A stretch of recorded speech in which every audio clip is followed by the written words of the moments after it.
technologies we have forgotten and how to use them better, and also to really talk about sustainability or different forms of life, not as a kind of thing that we can achieve maybe in the future when some magic technology has been invented by Elon Musk, but right here, right now. So I really appreciate that. I also appreciate the generosity of Kris, so I think you'll find it really, really nice. So, Kris, the floor is yours.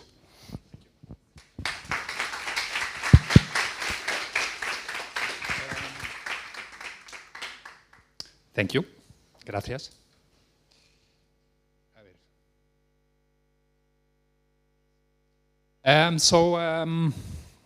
I started Low Tech magazine in 2007, and that was following a career of 10 years as a kind of high-tech journalist. And I kind of, after interviewing all these engineers and scientists talking about the latest technologies, I became very critical, and I decided to, when I moved to Spain, I decided to start a magazine that does exactly the opposite. Rather than talking about the newest technologies, I started talking about what humans did before. And I mostly do that in a topic in the theme of sustainability, and this is a bit the vision that many people have nowadays of this kind of high-tech utopia that is sustainable. This high-tech vision of a sustainable society, which is very easy to summarize, is like we replace fossil fuels with renewable energy sources, and that's it. So we can just keep on living the way that we are living today. We can keep, for instance, we can keep these things we call cars at 250 kilometers an hour, but they're now sustainable because they have a battery and that's charged by wind or solar power. And it's a very problematic vision because fossil fuels and renewable energy sources are very different things. So a first difference is that fossil fuels are a very compact energy source. One liter of gasoline has a lot of energy inside. If you want to generate the same amount of energy with, for instance, solar panels, you need a lot more space. And yeah, that's not really nature, where if you put like a solar farm, like they call these things, you're gonna have to, if you run out of roof space, you're gonna have to kind of eat the forests to produce all this energy with solar. The second problem or difference is that, well, it's not always available. You can, fossil fuels, you can burn them whenever you want. And that's not the case with wind and sun, which depend on the weather and the seasons. And of course, there is a technical solution for everything, also for this. And that is energy storage. You can kind of, on windy days, you can store the energy in a battery. But the problem is that all these technologies, the batteries, the solar panels, the wind turbines, are actually based on fossil fuels. So you cannot build batteries or windmills or solar panels without fossil fuels. You have to mine the materials, you have to build the factories, you have to transport all these components, and it all runs on fossil fuels.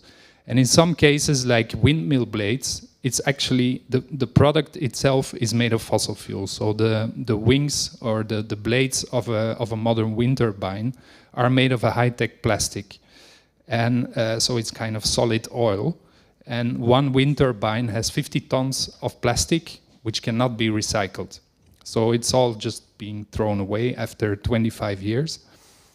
And so these kind of so-called sustainable alternatives are not really alternatives for fossil fuels, because without fossil fuels, you simply cannot build them.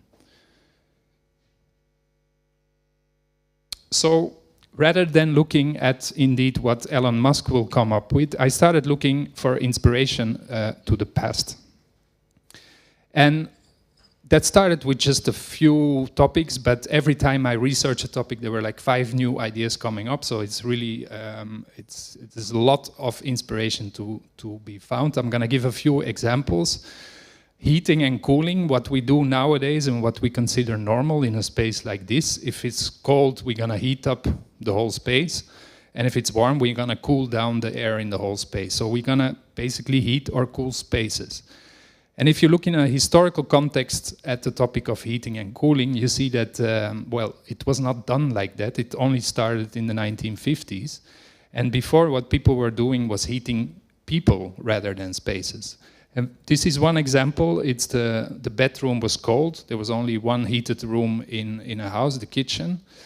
The bedroom was cold, but you had a kind of bed curtains that surrounded the bed. And so you created a warm space in a cold room.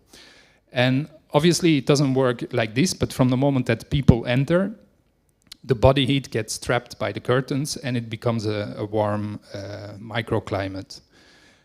The more people that enter and the more active they are, the better it works. That is a kind of pre-industrial air conditioning, so it's called a toldo. And rather than cooling, letting all the sun come in and then heat up the space, you just simply keep the sun out and you don't have to cool the space. Where's my machine? This is another beautiful example that I wrote an article about. So we have this idea nowadays that biomass, like burning wood, is bad. And that's a bit weird because it's the original solar energy. So trees convert solar energy into wood, which you can then burn, and that is solar energy. You just don't need to build factories or you don't need high-tech components. You don't even need batteries because you can just keep the piece of wood until you need it. And but obviously, the way we produce wood nowadays is very, very damaging to the environment because we actually cut down whole forests. But in a historical context, if you take a wider historical context, you see that that also is something very recent. We didn't do it like that for most of history. We didn't kill trees for firewood or for construction wood. We harvested only the branches, and that's a technique that's called coppicing. With many tree species, it's possible that you just cut off the branches and they start growing again. So you don't have to kill the tree to harvest firewood. And it also went much further than that. So nowadays when people say like we need more trees, and then it's usually about like we're gonna plant more forests somewhere in South America or something, but trees also had other functions that went together with their function as a wood production. And this is a beautiful example. So it's a tree that's standing next to a water mill. And it has several functions. One is to protect the water wheel against the wind and the sun, because otherwise it's wooden water wheel, so it would deform. And secondly, it also provides the wood for the interior mechanism of the tree, of the water mill. So inside is a whole wooden mechanism that you need to mill grain, for example. And when this breaks after, say, 150 years, it needs to be replaced. The wood is already standing next to the water mill. So trees can have lots of functions depending on their location. For example, also the roads. You had all these trees along the roads that were not just decoration. They were used to provide shade, to protect travelers against the rain and the wind, but also to renew the foundation. So below the dirt road was a foundation of branches which came from the trees that were standing next to the road. And also, what is also something new is the meat production. So again, we think meat is bad. Why? Because the way we produce it nowadays, it's really bad. Like we are destroying entire forests to put cows to graze, or to, even more common, to grow grain that we then feed to the cows. But if you look at the past, you see that forestry and animal husbandry, like meat production and milk production, went together. So you had animals in the forest, like the pigs still. Spain is one of the few countries where that still happens in the south. So there you see again that you think that the meat is bad, but here actually the cows are good for the trees and the trees are good for the cows, because the trees give shade to to the animals, and of course they are happier there than in a cage. And at the same time, the cows fertilize the land. They make the trees grow bigger. And if you look at these systems from coppicing, the old-fashioned way of wood production,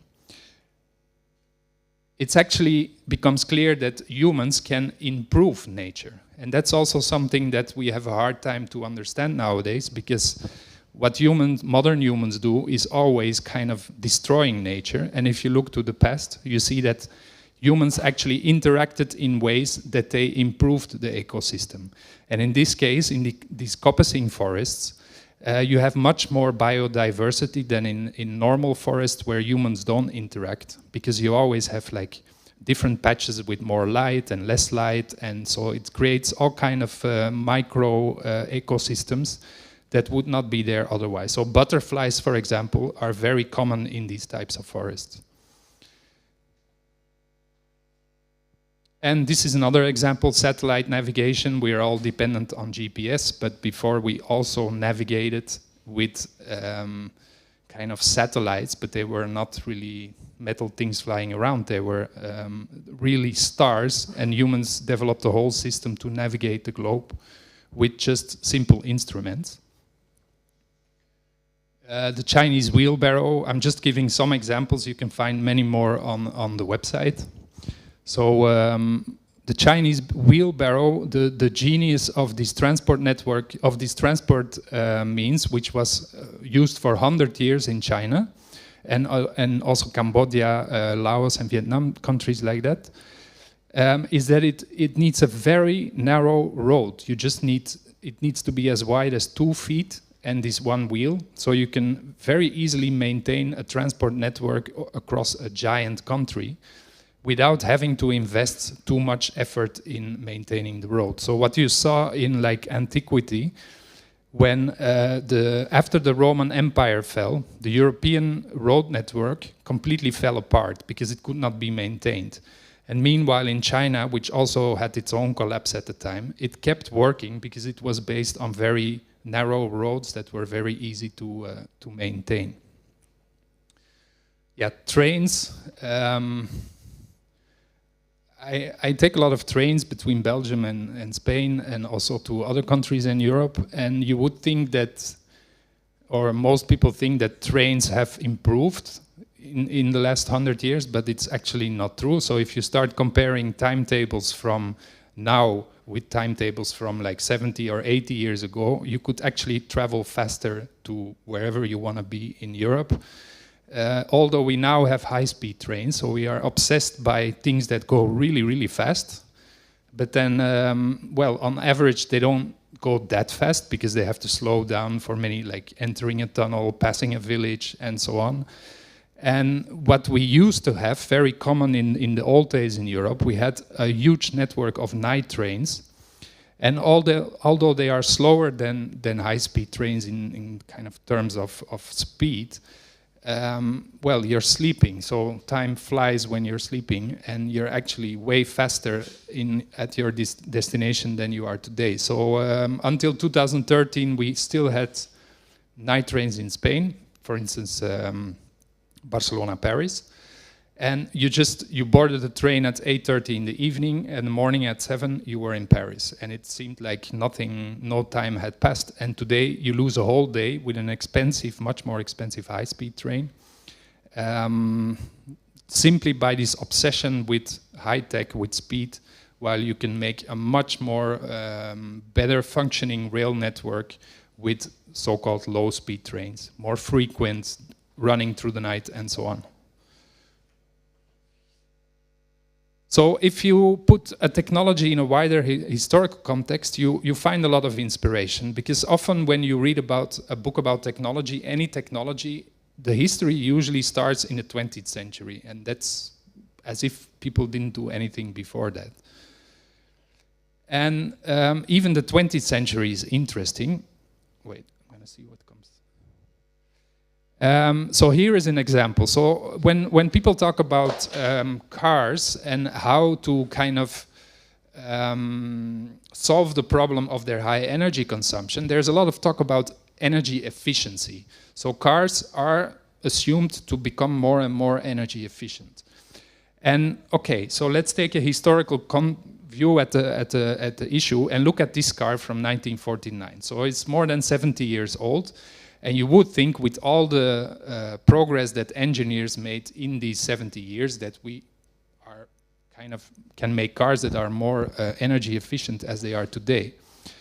But then if you compare the smallest car from the same brand, Citroën, and you look at the fuel use, you see that it's exactly the same. And that's really weird because this white car has a much more energy efficient engine than this old car.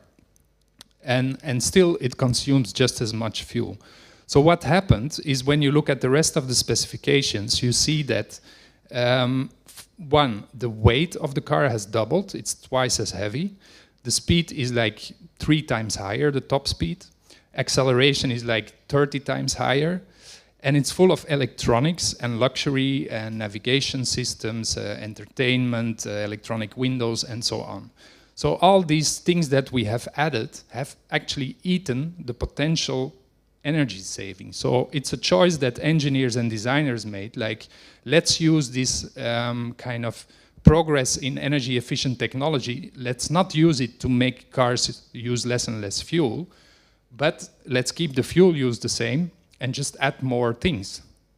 Like the latest is air conditioning, and now it's gonna be soon, it's gonna be self-driving cars and so on. But these systems all are powered by the gasoline in the engine or the battery, the electricity in the battery. And the same happened with electric cars because Elon Musk didn't invent them. This is one from 1908, and it goes 100 miles on one battery charge, that's 160 kilometers. And that's more or less the real range of electric cars today. So again, the same thing happened. Like this car that you see here, yeah, it went 20 kilometers per hour and it accelerated like slower than a fast human can run. But that is where all the progress went. So rather than if you stuck with those cars, of course, then you could have a car that goes much further. And actually the solution, one of the solutions, possible solution is very easy. You take the energy efficient car engine from the white car and you put it in a car that is as low tech and slow as the red car, and the result is a car that consumes almost no more fuel. And the same with an electric car. If you make the car much slower, less luxury and convenience inside, you can go 1,000 kilometers with one charge. But this is cars, but you see it everywhere in any technology, it happens the same. So we have decided as collectively, as engineers, designers, society, like let's add more and more possibilities, convenience, comfort, speed, and so on.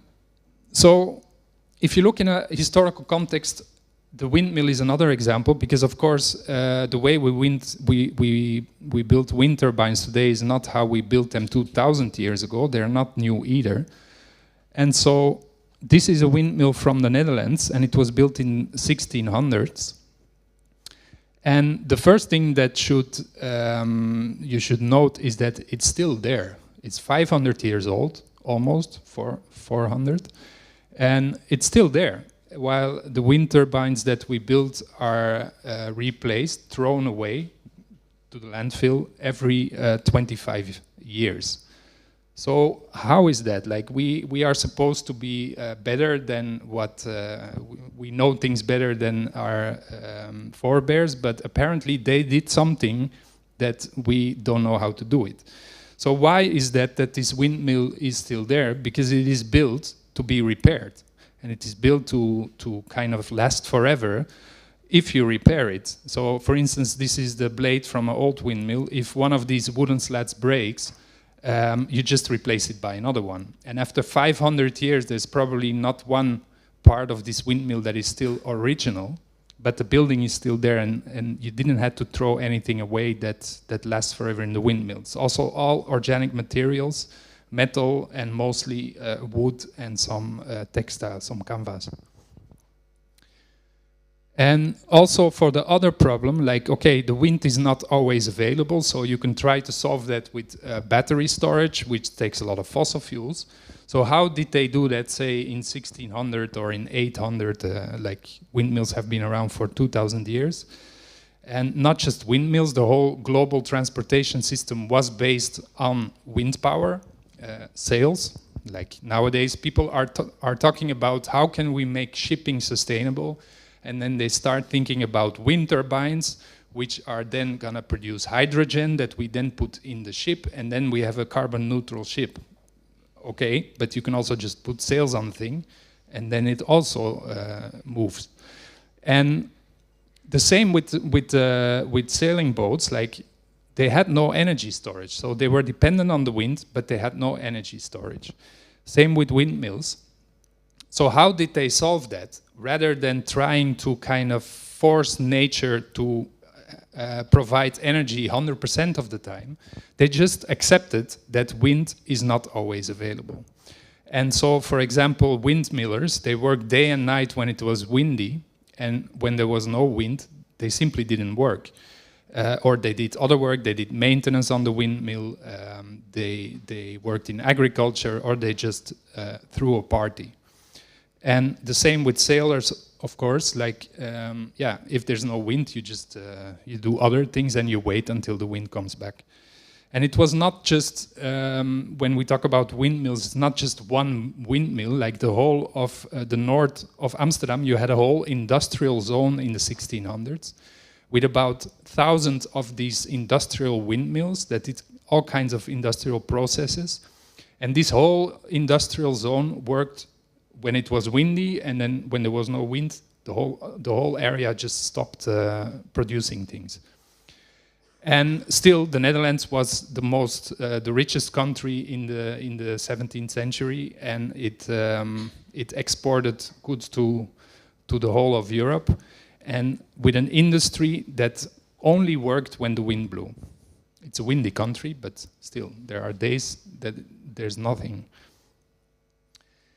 And this project I saw in around 2010 from a student from Design Academy Eindhoven, and she really got onto this idea, and she built this wind-powered knitting factory on her balcony.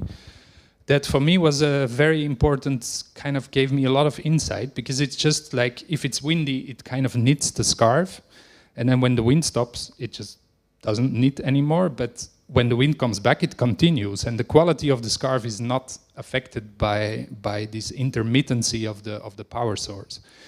And if you start investigating, then there's like the majority of industrial processes is actually perfectly doable without a reliable energy source. There are exceptions, and often the high-tech stuff, like microchips and so on. But a lot of basic industrial processes like drilling and polishing and sanding, you can do it with an intermittent power source. And it's really important, because if you look at, say, if you make a life cycle analysis of a renewable energy system, as we try to build it today, so you have windmills or solar panels, then you have the batteries and the transmission lines, you see that 70 to 90% of the footprint of the energy you need to invest, the fossil fuel energy and the money you need to invest, is for the energy storage. So if you can cut that out and you just use renewable energy when it's available, you can build it for way less fossil fuel energy, you can build it with much less money, and you can build it way faster, because the plans that we now have is like, yeah, they all look good on paper, but when it's gonna happen. And another example of what you can learn from looking at technology in a wider historical context is the role of human power, because if you investigate historical technologies, you see a lot of human power technologies. And this is one example that I found really fascinating. Anyone knows what this is? No one? Okay. It's a harbor crane to lift goods from boats. And it was human powered by people walking in these huge wheels.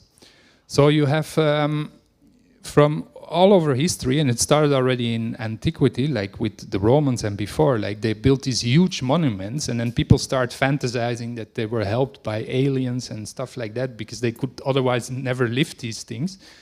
But they simply used human-powered cranes, and if you have like if you just add enough mechanical advantage, like you kind of make it, you have to walk longer, and the lifting up things will go slower, but you can lift anything with human power. It just takes a bit longer.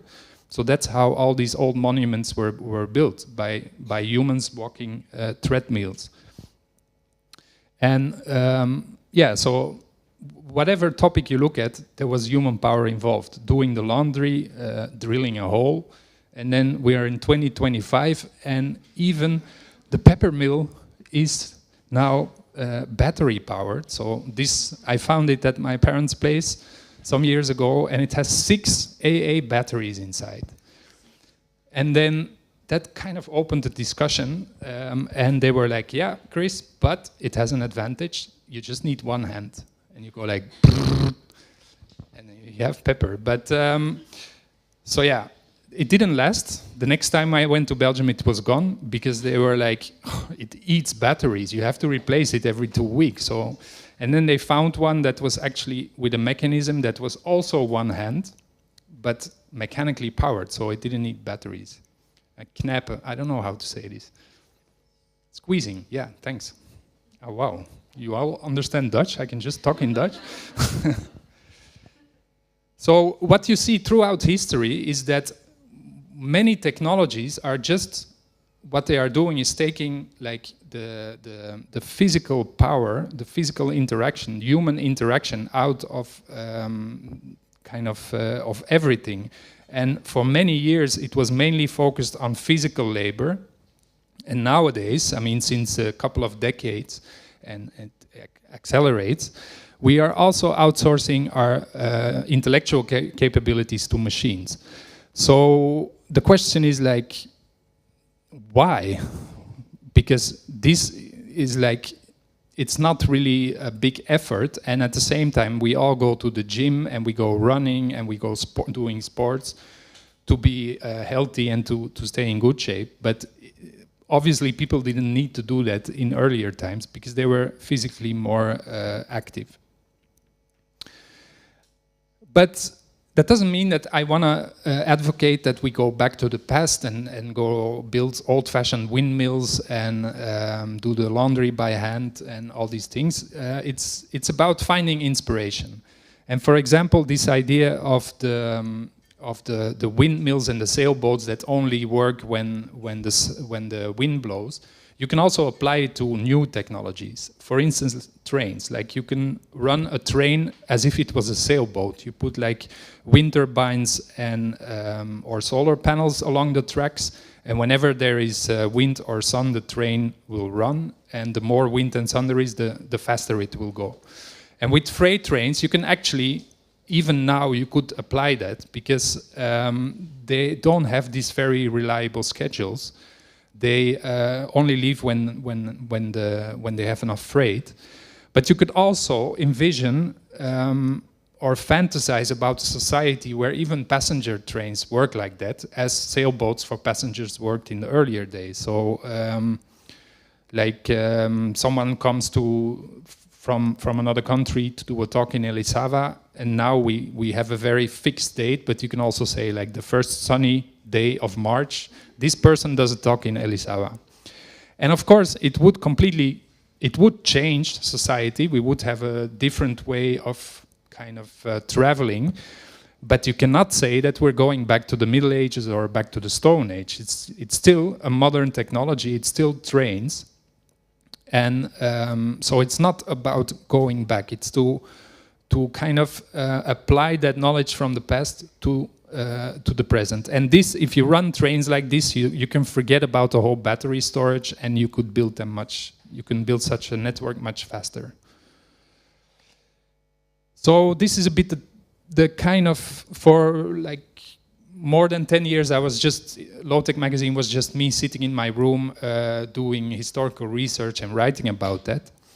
And then around 2016, 17, yeah, all these designers showed up wanting to build things.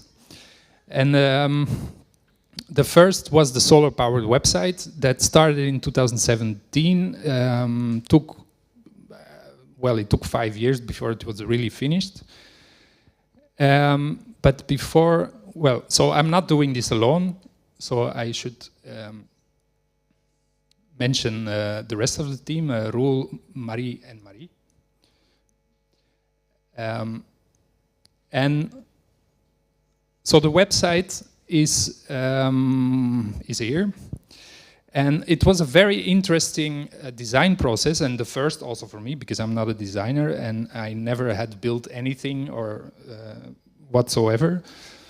And it's interesting because it turned out to be a lesson in how to design within limits. And that is exactly what is missing in contemporary design or society, also engineering. There are no limits. So if you invent something like, I don't know, a rocket, then great. You have a rocket that you can shoot to the moon, but how much energy it uses, nobody cares about that. Engineers don't care about energy consumption or the sustainability of the materials because we throw everything away and there is fossil fuels enough, or that's how it seems.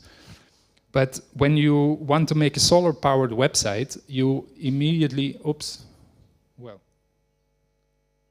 are confronted with I'm going back later, don't worry, with a limit, and that is the solar panel and your balcony, because it's a self-hosted website on my balcony, and my balcony is obviously not infinite. I mean, it's not endlessly big. It is very small, actually. It's just 6 meters long and 1 meter deep.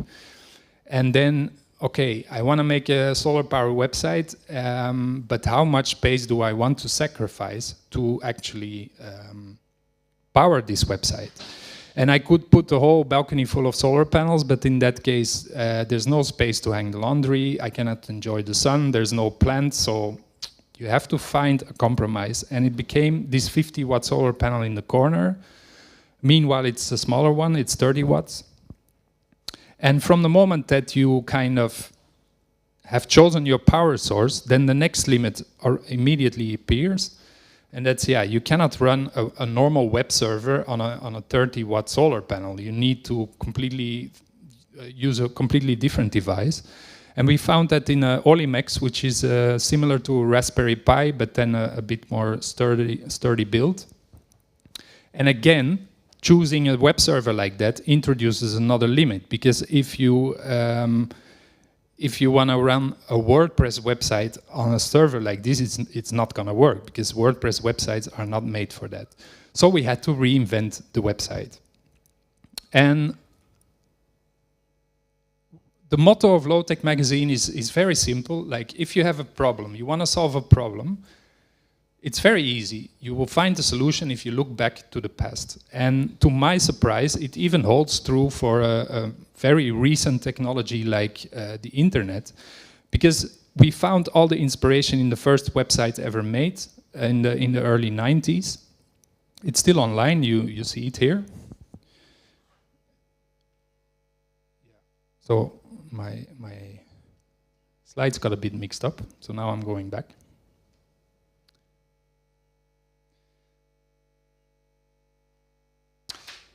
So what is happening with the internet? The internet is using, to start with, when in the 90s, the internet was presented in a very similar way as artificial intelligence is presented now. So it's going to solve everything. It's going to make society sustainable. And that didn't work out like that. And actually, the internet has become one of the biggest energy users, and it's really going more and more. It keeps increasing, the energy use.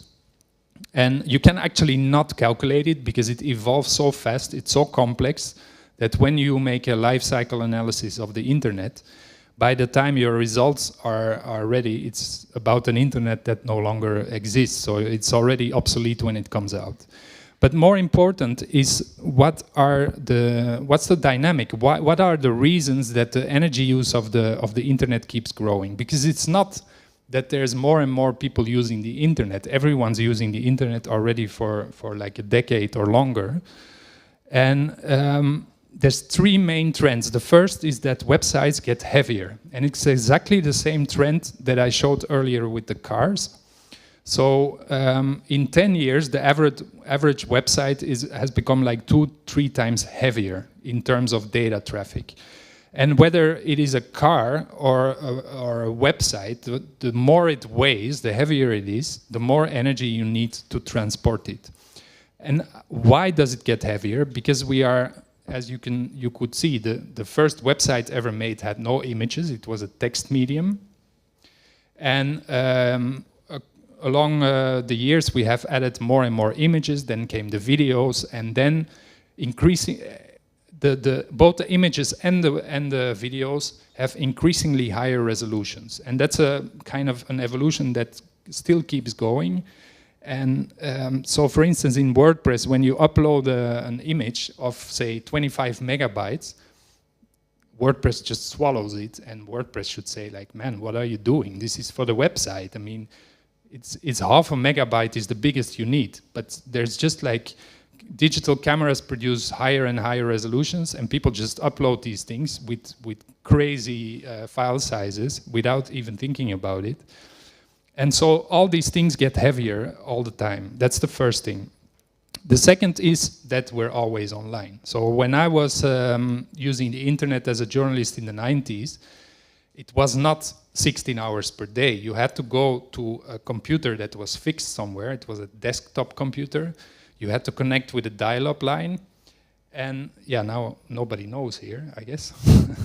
And you paid by the minute of internet use. I remember having a bill of 900 euros once for doing too much research on the internet. So then you learn very quickly not to be online the whole time.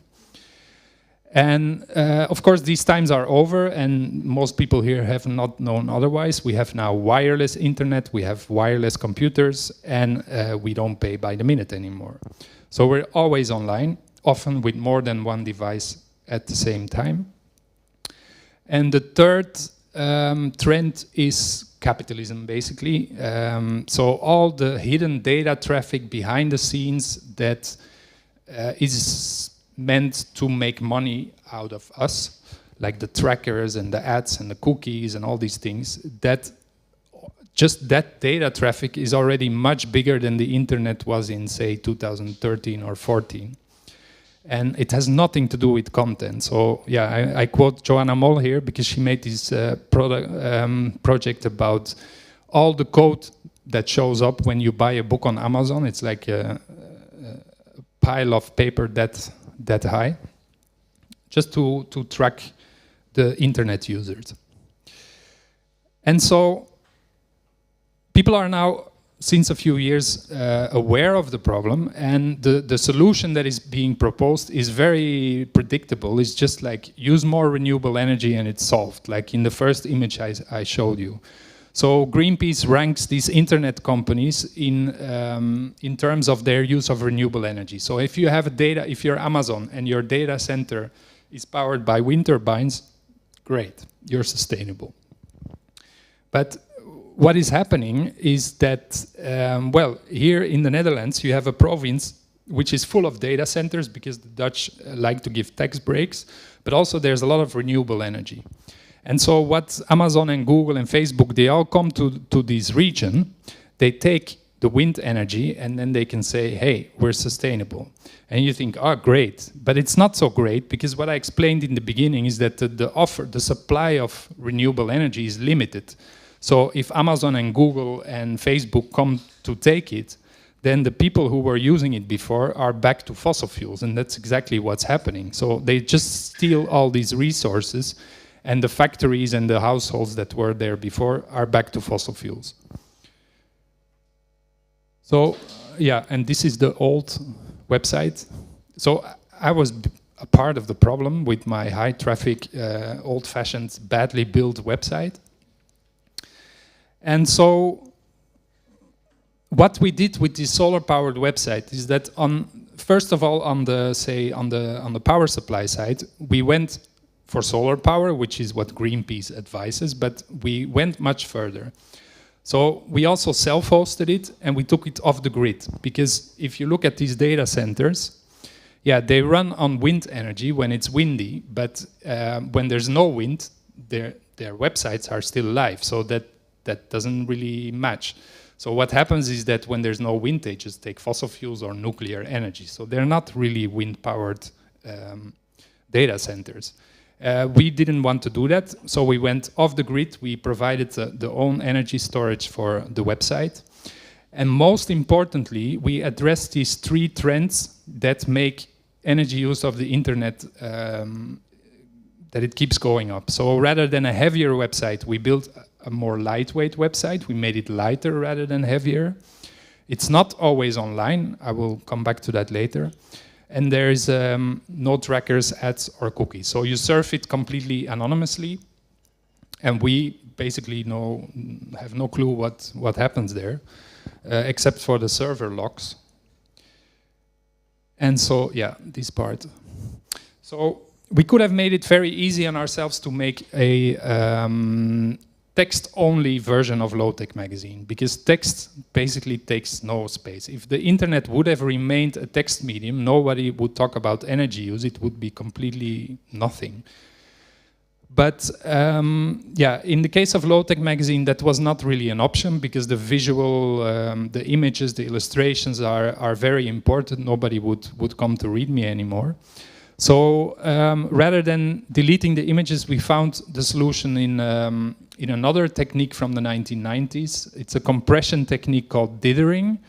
And it was used in the time when graphic cards, video cards, could only show a few colors. And by dithering, you can kind of create the illusion that there's more colors than you actually can produce. And yeah, it's pretty technical. I'm gonna skip that. And then so we did a lot of small design changes, but the main one is that we built a static website. And there we also learned that static websites were the default website in the 1990s, and nobody built static websites anymore. We all built dynamic websites now. And dynamic websites are really weird things because they don't really exist. They are literally produced on the fly when somebody clicks on a link. What happens then is that the server, the computer where the website is hosted, will very quickly make the page. And it takes a lot of processing power in a millisecond to create a whole page from a database. And a static website, on the other hand, is just a collection of text documents and images in a folder. And when you come to Low-Tech Magazine, when you come to a static website, what you do when you click on a link is as if you click on a document in a map on your computer. So the website is always there, and the only thing that the server needs to do is open the document. It doesn't have to produce the whole thing. So it's like kind of 10, 20 times more energy efficient. And why did we switch to dynamic websites? Because of social media, Web 2.0, that we want to reflect the latest changes. And that's basically, it comes down to a like. Someone puts a like and it immediately shows. That's why the whole thing moved from static websites to dynamic websites. And so in contrast, I mean, most websites actually don't need that. But it became normal to build a dynamic website, even if it almost never changes. So a static website, what it does is that it just stays the same, unless you add a change, and then you regenerate the website. So you have this processing just one time, rather than every time someone visits. And then in our case, every 24 hours, the server looks like, is there any change? And if there is, it regenerates the website. If not, it just doesn't do anything. And all these design changes from static websites, image dithering, and a lot of other small things, in the end, it really is a huge difference. Because for a while we had both websites running at the same time, and this is the same article. And look at the page size, which is like the weight of a car, for instance, like a car of 3,000 kilo or one of 200. There's a 20-fold difference between the page size on the new website compared to the old one. So simply by making design decisions, we decreased the energy use of the website by a factor of 20. and that's a lot. And it also became faster, which was not really the intention. So we didn't want to build a fast website, but still, if you build it more efficient, it also becomes faster and you get more traffic because Google likes that. And it doesn't stop there, because a website is, of course, just one part, one component in a much more wider infrastructure, and of which the laptop and other devices are also a part. So what happens now is that all of us, we replace our laptops every 3 to 7 years, depending on our budget. And the same with phones, obviously, even faster. And why do we do that? We all think, or many of us think, that our computers become slower over time, that there is something with computers that the older they get, the slower they start to work. But that is not the case. A computer just stays working as it always has done.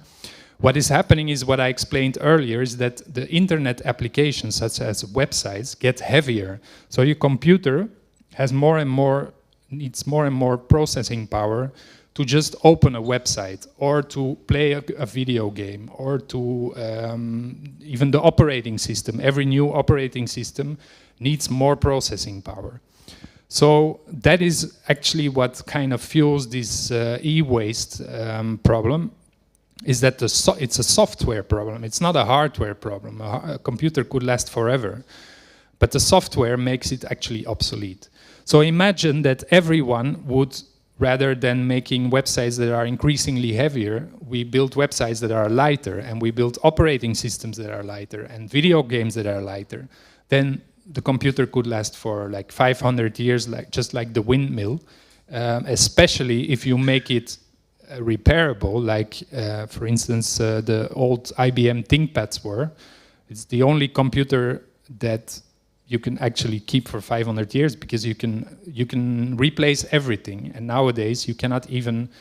When I heard the first time that when an Apple computer needs a new battery, you have to take it to the shop. And yeah, that's crazy. I mean, with a ThinkPad, you just screw it off. You buy a new battery for 20 euros, and you're done. So these two things together could completely solve this e-waste issue, and we could keep working with the same laptop for all our lives. There was another design decision we had to make, and that's the energy storage. Because you can say, like, okay, normal websites hosted in normal data centers, like the one I showed before, they're 100%, almost 100% of the time online. So most data centers, actually hosting companies, advertise with, we are 99.9999997% reliable. If you want to do that with a self-hosted solar website, it's technically possible, but you need so many batteries that it becomes completely unsustainable. And so we had to find a compromise there. And the compromise that we chose was that the website should stay online during the night if the weather is good. Why? Because it's a global website, so if it would only be online when the sun shines in Barcelona during the day, then the Americans could only read it during the night, and yeah, that's a bit, it's a bit nasty to make them wake up at night. So we decided to add a battery that kind of takes the website through the night, but if the weather is bad, if it rains in Barcelona, then it just disappears. And a lot of people had problems with this. They couldn't really accept this. So when we launched the website, we got like hundreds of comments of people with solutions, tech solutions, how to keep the website online. And even when they realized, okay, yeah, you have a good reason not to do that, but then they were like, but this page, can't you just show a page that says this website is offline because there is no sun in Barcelona? But how? To show this page, you need another web server, and if it's also solar powered, it's also going to be offline. And then you had these artists in the US who made the solar protocol. They thought they had found a solution. They were like, okay, we put 5 of these web kind of installations in different parts of the world, and there's always sun somewhere. And look, we have a solar-powered website and it's always online. Yes, but you also have 5 solar panels, 5 batteries, 5 charge controllers, 5 times more cables, and 5 servers. So if you start calculating how much fossil fuels you use to produce these 5 installations, then you could just as well plug it in the grid and it will be more sustainable. So no, sorry, that's it. It's offline. Maybe Google can do something to fix that, but for now, that's what it is. And it's the same as it's a website. It has high-tech components, but in that sense, it works very similar to the old-fashioned Dutch windmill and the sailboat. And of course, it depends on the time of the year. So from like May until October, it's almost always online. And in winter, it starts to go down a lot. And of course, you have to get used to it, and not just the readers, but also we, because one of the problems now is when I finish an article, I'm really eager to publish it. And it happened 2 summers ago. I was in Galicia on holidays in August, and I was not even thinking that the website could go down because it's August, and there was this huge storm in Barcelona, and it went down like 1 hour after I sent out the newsletter. So you have all these people, thousands of people coming to a website. It's like, it's not working. So before I publish, I have to check the weather report. And yeah, it's not always reliable, so it's always a bit unnerving. But yeah, it's what it is. And we have an uptime of 98.2% on average over the years. And when people hear that, they're like, come on, you're at 98.2%, then why don't you just go to 100? It seems very easy if you're that far. But it's actually, to go from 98 to 100, you need to multiply the battery size by 7, more or less. And that's because you have to take into account the most unusual weather events, like say 2 weeks of no sun in Barcelona. It's rare, but it does happen. And if it does happen and you want your website to be always online, you have to have battery storage for 2 weeks. And yeah, so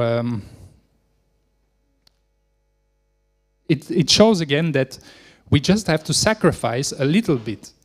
It's not that we have to kind of say like, yeah, but the website is more offline than online. No, it's almost always online. It's just in winter, in 20 days in total, you cannot reach Low-Tech magazine. And if we would accept similar kind of downtime in other things like transportation, anything else, TV, internet, it kind of makes it possible to run everything on renewable energy without adding all these power storage that makes it unsustainable. So yes, it's a sacrifice, it's a change, but it's not that big, and it certainly doesn't bring us back to the Stone Age. Another example, yeah, in 2019, 2 years after launching the website, we also made books, which is kind of had several reasons. One was like, yeah, the website is not always online, but you can buy the book and then you can read it without internet, electricity, and so on.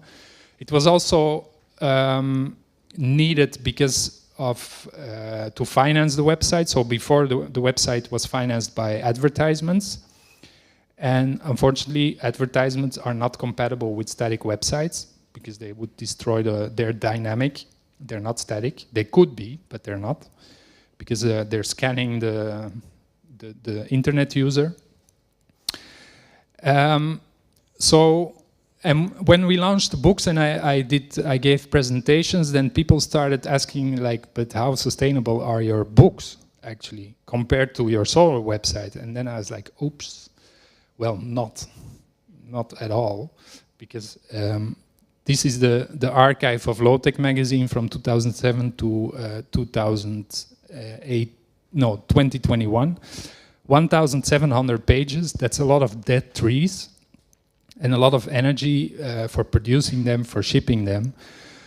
So last December we tried to solve that by, inspired by the image compression on the website, we compressed the book. Not like that, because I think you're smart enough to know that that's not going to work. But with design and editorial changes. So if you type into a search engine like how to make books more sustainable, you get two answers. First, make an e-book. Yeah, but that was not the question. How to make a paper book more sustainable? Use recycled paper. And that's it. Nothing else comes out. And first, recycled paper is not a solution because there is not enough recycled paper. So if we use it, someone else can't. And it also kind of is lower quality. So recycled paper is great for like paper bags and everything that doesn't have to last long. But a book can last long, and then you shouldn't print it on recycled paper.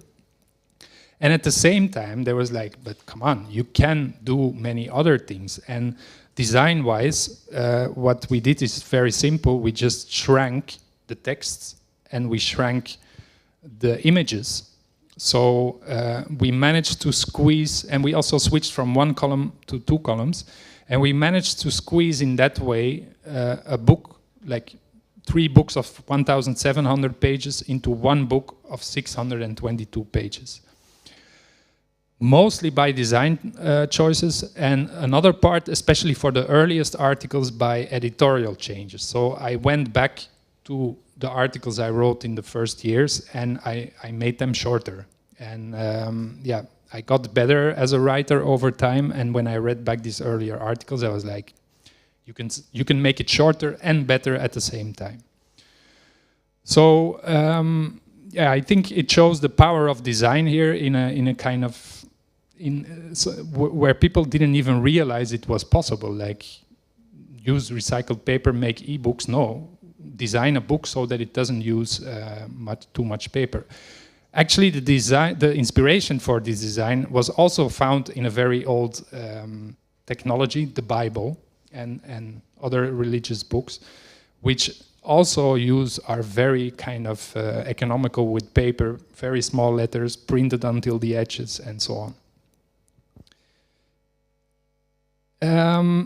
Yeah, bike generators is another project that was when Marie Verde did her internship, that was what came out. We actually wanted to build a human-powered website, but out came a bike generator.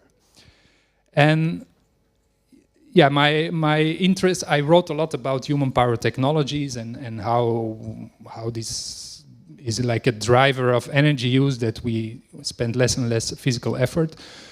So I wanted a bike generator for my apartment, and looking at the ones that are available, like the tutorials they show you on YouTube and the machines that I have seen in different places, I was not very enthusiastic because they didn't work very well and they were really, really ugly.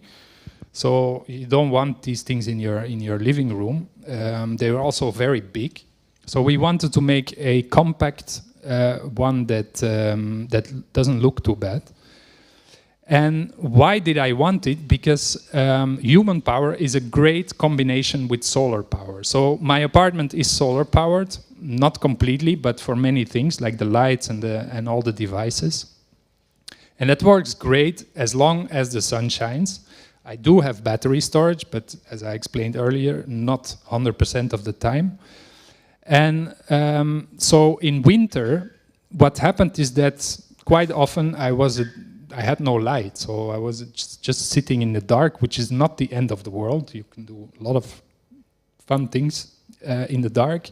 You can also just go out and use someone else's electricity. So it kind of it's perfect to live like that. But the bike generator, what you can do is that on a day that there is no sun, you just pedal for like 2 hours, and then I had like half an hour was already enough to power the lights for the whole evening. And it's not just that, because when there is no sun, it's often winter and it's cold.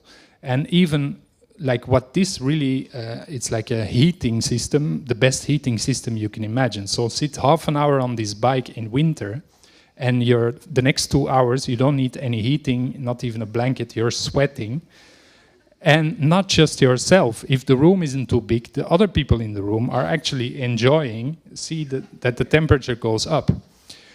At the same time, in summer, it's too hot, you cannot use this bike generator in Barcelona because you die literally of heat. Because with a normal bicycle, you have the kind of ventilation of the air if you move, but on a stationary bicycle, after 5 minutes, you have literally a pool of sweat at the bottom of the machine. So, but you also don't need it because in summer there is enough solar energy to it doesn't need the backup of the bike.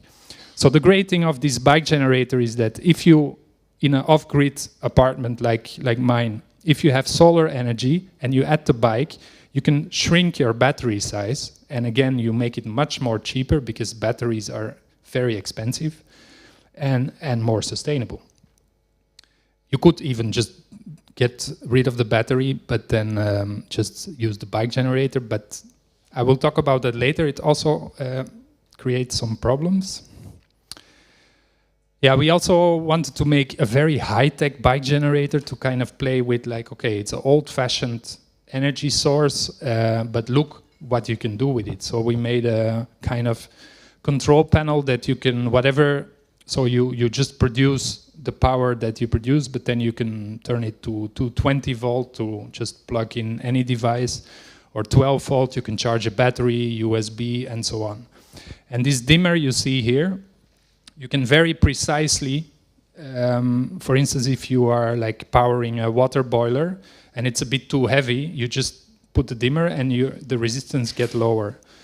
And also, if you feel like there's not enough resistance and you're already like charging the lights, charging the battery, but then, okay, you open another circuit and you're also charging the phone or putting a bigger computer screen. So you can, it's also an exercise machine that you can very precisely fine-tune to get exactly the resistance on the pedals that you need. And then another project from last year, the electrically heated table. So if you look at the history of heating systems, the heating people, not spaces, there were all these kinds of technologies. You had food stoves, you had hand warmers, you had tile stoves that kind of created very small pockets of warmth. And you also had the korshi, or what they're calling in Japan the kotatsu. And it's a very simple system that you see in many cultures until the 20th century. So you have a table, you put a kind of glowing sintels from the fire underneath. So it's not really a fire, but glowing coals. And you put a blanket over it. And then everybody puts their feet under and their legs under the table. And so the space is cold, but you're very comfortable. The problem, of course, is glowing coals under the table is not the safest thing for fire, obviously, but also for carbon monoxide poisoning. So here in Spain, we also had Mesa Camilla, for example. Yeah, that happened, that people died because of carbon monoxide poisoning. So what we did is to kind of take the inspiration of this old-fashioned heating system, but then modernized it by making it work with the electrical heat foil. And it's the kind of technologies that people use to make floor heating, but you can just cut a small piece. You connect the thermostat, you put cork insulation underneath and a blanket over it, and then you have a heated table. And it works great, like in the office where I work, it's very cold in winter. I mean, it's okay, it's Barcelona, but it's a building that is like completely concrete. Very little sunlight comes in and people are really cold, and it's impossible to heat in a normal modern way because it's not insulated. It would cost thousands of euros. And it turned out this electrically heated table that I built, people were actually literally fighting over it. In the end, the boss got it. You can't fight the boss. I have now several one of those, and I'm soon gonna build more because winter is coming. And it uses about 100 watts, so compared to a heating system, it's nothing. And it's cold in the space, but it's definitely comfy at your table.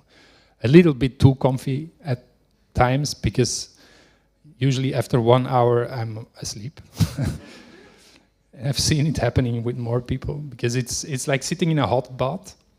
It's like radiant heat that kind of like goes on your legs, and yeah, it's really too comfortable. And then you can, of course, depending on how cold it is, if it's not that cold, you use one blanket or a short blanket. If it's really, really cold, you can put 3-4 blankets on top of it, of each other. And then the last project is direct solar power, also inspired, well, by the past, but of course there were no solar panels in the past. But inspired mostly by this project in the US, the Living Energy Farm, and they kind of follow the same line, and they have a whole, well, it's a community center, people live there, but they also have like a workshop where they build solar-powered ovens, and the whole area, the whole factory and residency is powered with solar panels, but there's no batteries, nothing, just one for the lights. And so their whole industrial workshop runs on solar power when it's available, just like the old-fashioned windmills in the Netherlands. And I found that really interesting, and I started experimenting with it. So, for instance, when I have to solder a control panel for a bike generator, you can either power the soldering iron with another bike generator, or you can sit in the sun and just connect the soldering iron to the solar panel directly.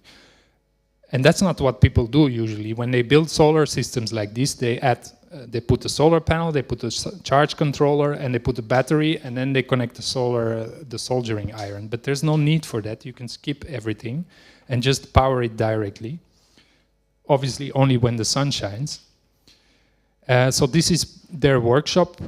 So they produce a lot of solar ovens, only when the sun shines.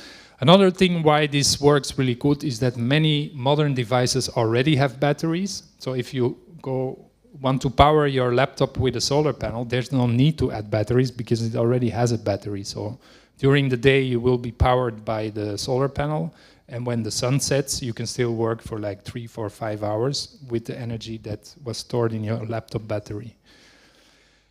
But it becomes really interesting when you actually think of other ways of energy storage. So whenever it concerns heat or cold, you can connect a solar panel directly to a refrigerator, for example. And if you insulate it very well, the solar panel during the day will cool down the interior, and during the night, because it's so well insulated, it just keeps cold. You don't need a battery to add a battery to then produce electricity to keep the fridge cold. It just stays cold like that. And the same you can do with cooking. So this is the solar cooker they built. Well, it's not the one they sell. It looks a bit better. So you basically connect a solar panel to a very well insulated cooking pot, and then it slowly accumulates the heat. So you heat charge your oven. Rather than storing electricity in a battery, you store the heat in the appliance itself. And then in evening you have food. And we found that interesting, but again, ugly. So, and also they use very kind of materials that are not easy to handle, like glass fiber insulation, sheet metal. Here maybe you have the machines to make a box from sheet metal, but people don't really have that usually. So we just launched the manual for our solar cooker, which is the same principle, but then built with materials that we found on the streets in Barcelona. Barcelona is, of course, great for like people just put everything outside. So we found a lot of tiles, and we built it from following the same concept, but using materials that are easier to handle and more sustainable also, like tiles, plaster, cork, and mortar. And we also made a coffee maker based on the same design. So this is great because in the evening you prepare the coffee, you put it next to your bed, And then in the morning, when the sun hits the solar panel, 1 hour and 15 minutes later, you have coffee served next to your bed. But it also means that, yeah, you're gonna get up much earlier in summer than in winter. But that makes sense, you know. We don't want to come out of our bed at 6 in the morning in winter. And all these prototypes that we build, like bike generator, solar website, heated table, the first reaction of people is always like, oh, you should patent this and you should commercialize it. No, because first you can't. I mean, this is built out of waste materials. How are you going to commercialize it? It's like 35 kilos heavy. It's not very practical. The website, so many people have proposed us to make kits that you can sell, but it makes no sense, because first it depends where you are. Like if you are in the Netherlands, and we saw people building solar power websites in the Netherlands, in Sweden, in Lithuania. It's like, no, please, there's no sun. So they ended up with huge solar panels, enormous batteries, and it had nothing sustainable about it. So it depends where you are. If you are in the Netherlands, use wind energy rather than solar energy. If you are in Scandinavia, then use wood. You can put a thermoelectric generator on your wood stove, and that can power your website. So there is no way to make a general kit for everyone to sell. The electrically heated table, the bike generator, they both start from objects that you already have. An old exercise bike, so we use this vintage Beace bike from the 1950s. And the table is just a table. So if you have to commercialize that, and some people actually did, so there are some bike generators that you can buy, but the ones that we built cost you 200 euros maximum, including buying the vintage bike. But the new ones cost 3,000 euro, because they have to construct this whole structure that we basically got for free. And so yeah, it's more about giving people the skills and the ideas to, rather than consume, just build it yourself. Or if you're not, of course, not everyone is good at building or wants to build, but these things could be built by artisans in the neighborhood. It's not a thing that you can mass produce, and that's the difference. So you can let it build by others, but you cannot mass produce these technologies. So yeah, and then another thing that's really important, that we're always thinking within kind of individual consumerism, like I need a solar oven or any other thing, or I need a car, but there are other ways. And one good example to demonstrate that is the shower. So in 2018, I got this another designer, Jonas Gorgen from Design Academy Eindhoven, and he made, as his end project, he made a mist shower. And a mist shower uses much less water and energy than a normal shower, because it atomizes the water drop. So rather than a water stream, you have like mist. And it's actually an idea from the 1970s, developed by the NASA to shower in space, where obviously you cannot take too much water. So the astronauts were showering with mist instead of water. And he sent me his kit, and I used it, and it was great. I mean, it's really comfortable, and it uses very little water. But then there were a lot of critical comments on this article, like, well, great, you have a mist shower, but you can also do a cat wash, and that uses even less water. So you just have a bowl with water and a washcloth, and you can also make yourself clean. You can take a cold shower. Uses water, but water is a renewable energy source, and you don't have to heat the water. More sustainable than the mist shower. You could not shower. Even more sustainable. Or you could build a public bathhouse like the Romans did, And then it's not about sacrificing comfort. No, it's the opposite. You have a luxury that even rich people cannot afford because you share the resources. So rather than building a private bathroom for everyone, you could build one big one in every neighborhood or in every street, depends on the scale you want. And if you look at the money and the energy you have to invest, well, you could produce much more luxury than anyone could have by themselves. So this idea that sustainability always kind of involves sacrifice, like giving away comfort and convenience, it's only when you are stuck into this individual frame of thinking. And so communal bathhouses were extremely common until very recently, like the 1950s more or less. This is one in the north of France. And this is in Taiwan, I think. So yeah, who has this at home?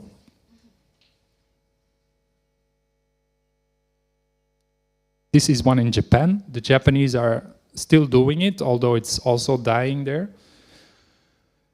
And it's also, of course, sustainable, but you also create social interaction. And if you read about research about loneliness, yeah, people are extremely lonely in modern society.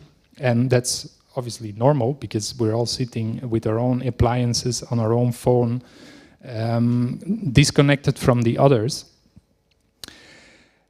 And this is, of course, great, but it's bad for the economy. Like what capitalism wants is that we all have our own bathroom, our own oven, our own washing machine, our own car, everything. Because if you start sharing these things and you start thinking more communally, then it's great for us and it's great for the planet and everything you can imagine, but it's bad for business. And so, yeah, it's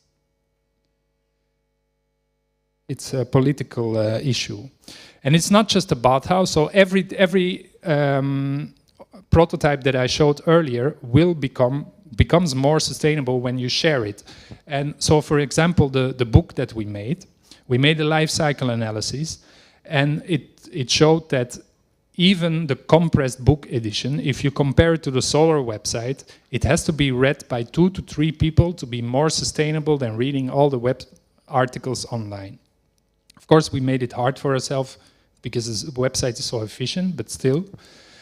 But of course, a book can be read by 2 or 3 people, or 50 or 100 or 200 people, especially it's a hardcover.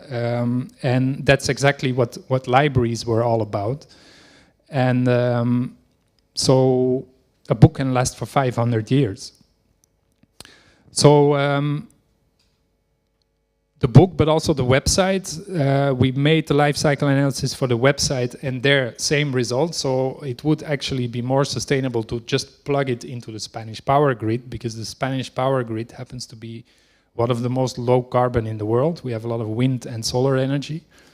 But what we did is also really a bit strange. Of course, it's a kind of demonstration, it's a prototype, but we built a whole data center for just one website, and that's not really the way to go. You should apply this concept of a solar-powered website that goes offline when the weather is bad to a bigger data center where all the websites, thousands of websites are hosted, they all share the same solar panels, the same battery, and so on. And they all go offline if there's not enough energy. And then you are definitely more sustainable than running it on fossil fuels or on the power grid. The bike generator, the same. If you are alone, a bike generator is quite limited. Say, for instance, you want to drill a hole in the wall and you're by yourself, and you want to power your drill with the bike generator, which is it works really well. But yeah, you have to be on the bike and drilling at the same time. That's hard. For the lights, if you're by yourself and you want to power the lights, or with 2 people and you want to power the lights by the bike generator, you need a battery. If you're with 20 people and you organize a party or whatever, then every one of those 20 people just goes to sit 5 minutes on the bike, and you have the whole evening lights or music or whatever you want without needing a battery. And the same for the solar oven. So it works really well, and I'm cooking in it for months already. But yeah, if you build one for a community, it gets much more efficient still. And you could have an oven that's 24 hours per day at 200 degrees, and you just open it, you put your food inside, you close it, and it's always warm, and you don't need any battery. So from all this, the conclusion is low tech is not really about technology, it's politics. And I want to say a few words about my heroes, the Amish.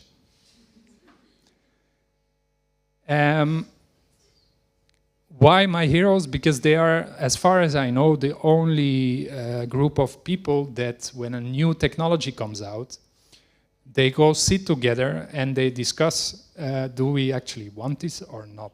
And they just not only discuss, they also try it out. So for instance, the smartphone comes, they give smartphones to a couple of them in the community, and they see what happens after a few years. And they have a very clear criterion. The social cohesion. Is it the technology that kind of destroys the social connections between people? Out. If it doesn't do that, we can have it. And I think that is very much the type of debate and discussion that we need. And it's not happening at all. So what is happening now is that from basically companies push some new technology on the market, and it's just like, okay, so we have to accept it. But they shouldn't be the ones deciding what we are using. This should be a public discussion and not some guy in California. So it doesn't mean that we have to go live as the Amish do, like we don't have to ride horses and carts. I mean, I wouldn't mind, but we can also use bikes or solar powered trains or whatever. But this element of let's discuss whether or not we want the technology, because now, for instance, with artificial intelligence, the discussion is not about do we actually want this. The discussion is how we gonna kind of balance the positive sides and the negative sides, and then you always end up with like mayhem and disaster. So first, you need to discuss, like, do we actually want this? And yeah, and what's also important about what is low tech actually? So what political system goes together with it? And that is definitely a bottom-up system. So all the solutions that we see now are typically top-down solutions in a very, so it's a centralized solution by a an authority that over a very wide area. So for instance, a good example is how to build an energy efficient house in Europe. It's all decided in Brussels for the whole European Union. And then the result is an energy efficient house has triple glazed windows, it has insulated walls, it's completely airtight, it has solar panels and so on. And that's really weird, because if you look at the history, like you go back not even 100 years and you see like this is a house in Greece and this is a house in the north of France close to the beach. They're totally different houses. And why? Because people built houses using local resources and taking into account the local weather and climate conditions. And if you want to build something like this now, yeah, it's literally illegal. They're gonna come to break it down, and yeah. And these buildings, which work really well in Greece because they kind of reflect the sun, they have very small windows, but Europe wants them to be insulated and with triple glazed windows, and it makes no sense. And you actually make people have to invest a lot of money, which just makes it even harder to find a house. And you can prove, like there's enough scientific articles by now that prove that all these so-called energy efficient buildings are not sustainable at all. Just to produce a triple glazed window, you need so much energy that it takes like 50 years before it actually starts to save money.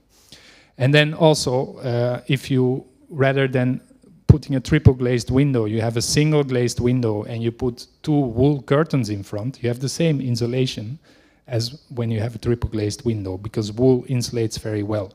But if you do that, it's not illegal to put wool curtains, but the government will still force you to put triple glazed windows.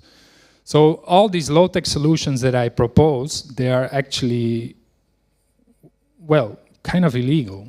And that I find it pretty interesting in the sense that you think that politicians know what they are doing and they call it all sustainable thing, like sustainable buildings, but it has nothing to do with sustainability. It's just about money and making the economy run.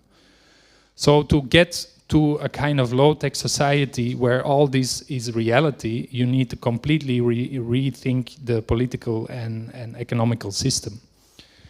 And of course, you're designers, so it's probably not your task, but you're gonna have to live with it anyway. How am I with time?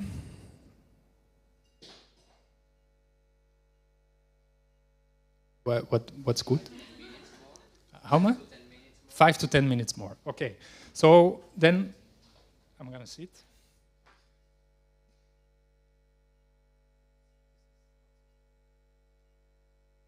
Then I'm going to talk a bit more about the project that I do next to Low Tech Magazine. It's called Human Power Plant, and it started in 2017. And it's not a journalistic or academic project, but more an art project. And so with artist Melle Smets from Rotterdam in the Netherlands, we try to envision a society, a modern society, where all power comes from humans. And we kind of make different scenarios. So we started with, well, we started in the gym. That's Melle, and that's me 7 years ago. And we kind of, we had never gone to a gym before, so it was a lot of fun. And we even had a coach who taught us to be better energy producers. And so that was the preparation. And then we went to the university campus in Utrecht, where they invited us to do a project, and we came out with the human-powered student building. And this building that you see here, it actually exists. It's an empty building on the campus, and it's full of asbest, so nobody can go in. So we thought, okay, let's turn a problem into a solution, because there's also a shortage of housing for students. So we made like a kind of fantasized idea of this human power plant building for 750 students. And the human power plant became like a kind of playground for Low Tech Magazine, for all these ideas that are presented very seriously, to kind of project them and make a utopian vision of the future. So you already notice in some details, like the guys walking in front are showing off their muscles, because muscles are cool again in a human-powered society. And this is a student in one of her rooms, in one of the rooms, and so each student in their own room, they choose their favorite fitness appliance, and they power everything they need in their room. So the lights, I mean, it's actually a gravity-powered light there. The water is pumped up by hand, like in the old-fashioned way. She has a kind of box bed, so it's a bit like the bed I showed earlier with the curtains, but then the kind of wood version. And she's wearing a very kind of warm mono suit. And you can see that there is another suit in the corner. If she's really, really cold, then she puts on this other suit, and she plugs this tube here. She plugs it here into the valve, and there we're gonna see where this valve goes. So it goes to the lower 3 floors, where all students have to produce power for, watch out, because Elisava contacted me, they wanted to introduce it. Where students have to produce some hours per day, they have to produce all the power for the building. And in the process, like the same thing that happens with the bed with curtains, the more active you are, the more heat you produce.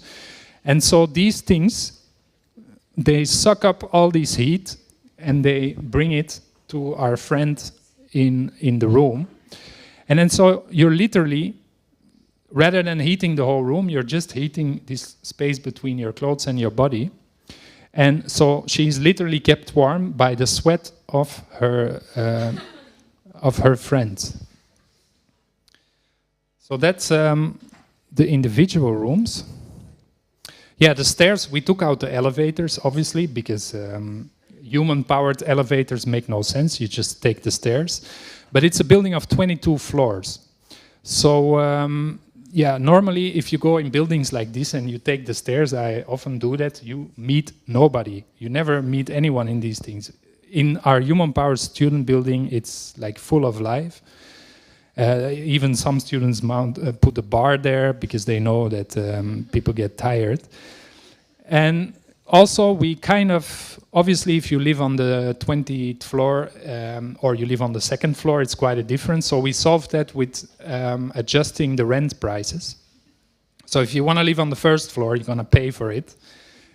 If you are prepared to live on the upper floor, you get like, I think it was 40 euros a month or something.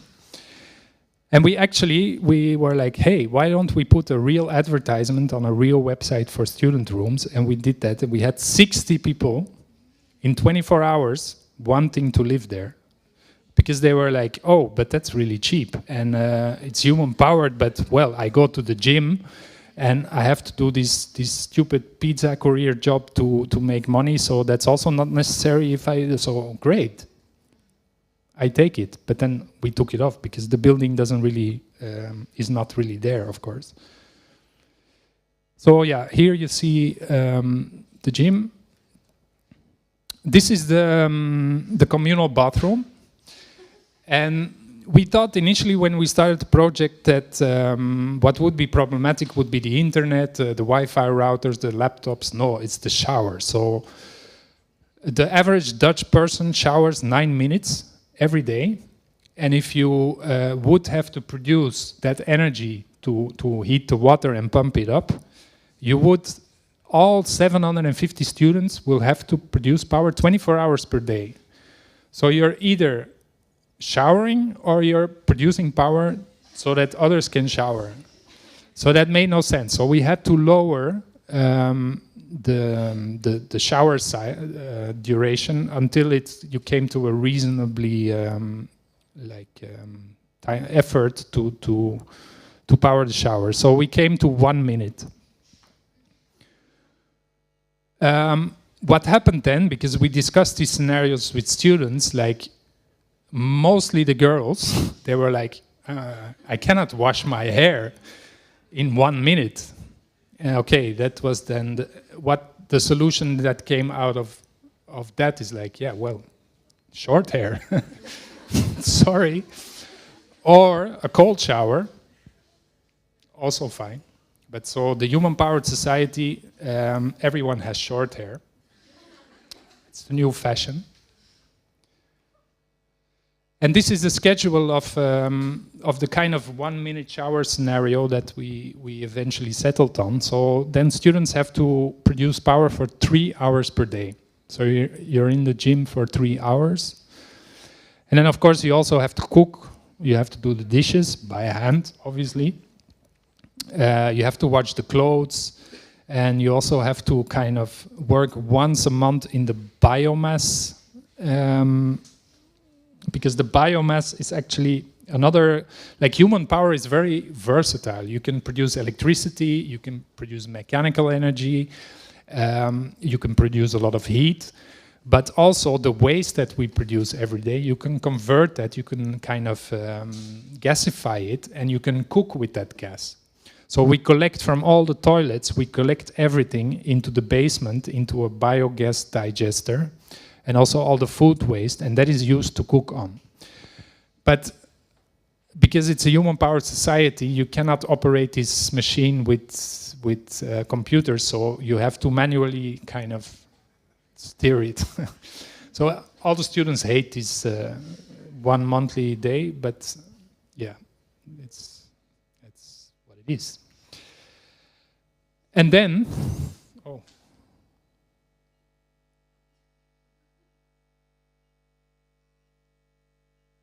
we're out of energy. It's still there.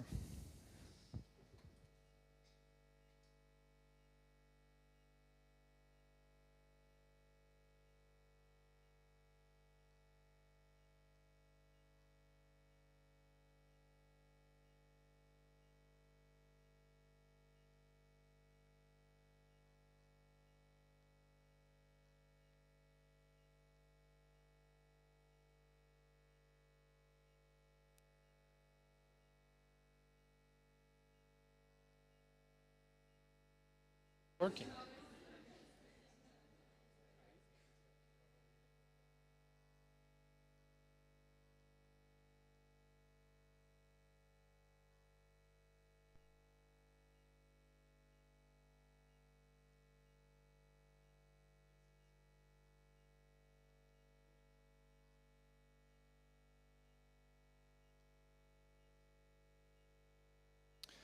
So this is the roof of the building.